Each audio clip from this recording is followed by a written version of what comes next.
Hell and heaven is not a geographical place. Hell and heaven is what you make out of yourself, isn't it?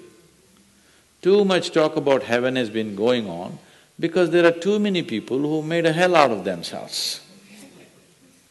If you had made a heaven out of yourself, would you talk about going to heaven?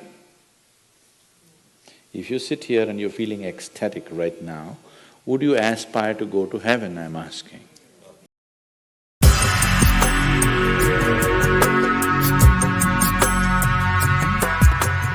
Don't worry about your work, you give it up. What do you want? You want a roof? I'll give you.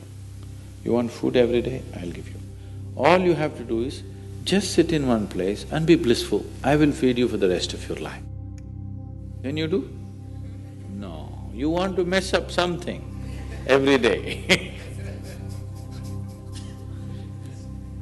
People say they're only working for a living. I said, don't worry, I'll give you shelter, I'll give you food every day, no problem. All you have to do is, I want to see tears of blissfulness every day. That's all the requirement. You don't have to do any work, you don't have to serve me, you don't have to produce anything, nothing.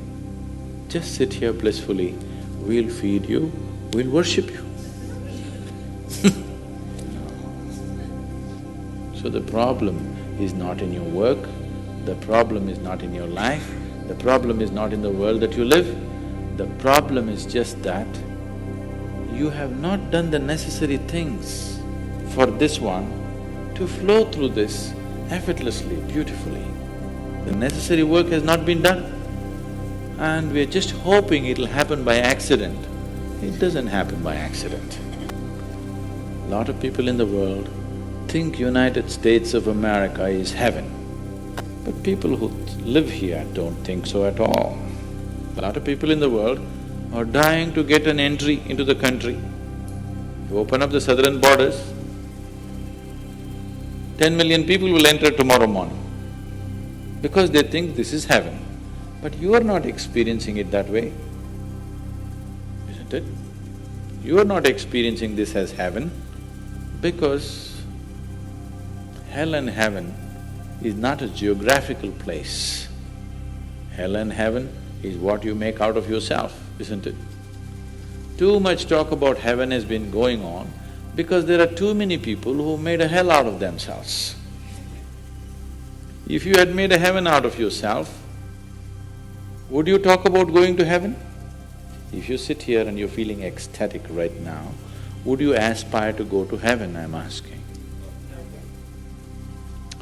Once it happened, early 20th century, an Orthodox Greek church, a bishop from that church, you know, Orthodox Greeks have their own separate church, they have their own pope who lives in Turkey, you know this? So a bishop from this order had heard so much about Indian mysticism and he wanted to go to India. But he never got around to make it because he had to serve the cloth that he wore.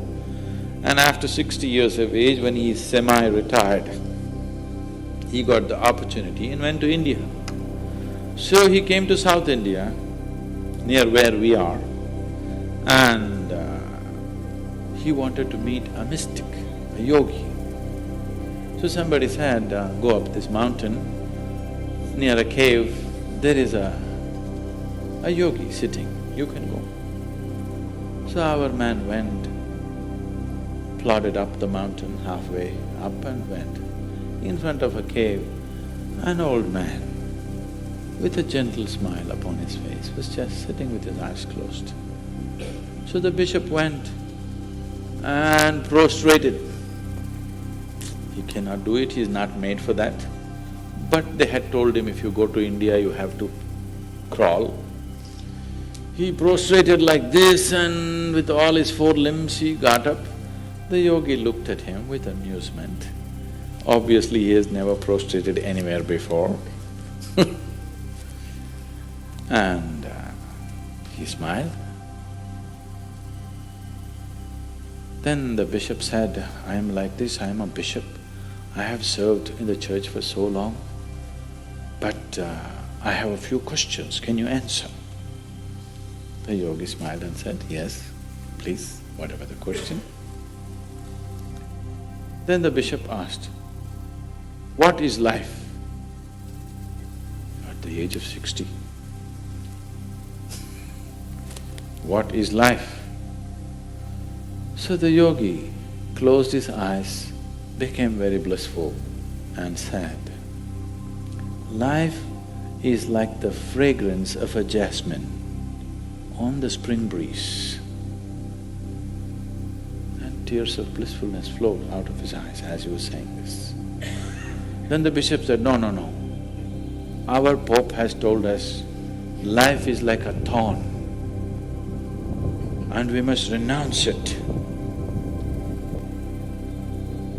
And even symbolically, Jesus himself wore a crown of thorns. So, how come you say this? Our Pope says otherwise. The yogi looked at him, smiled and said, well, that's his life.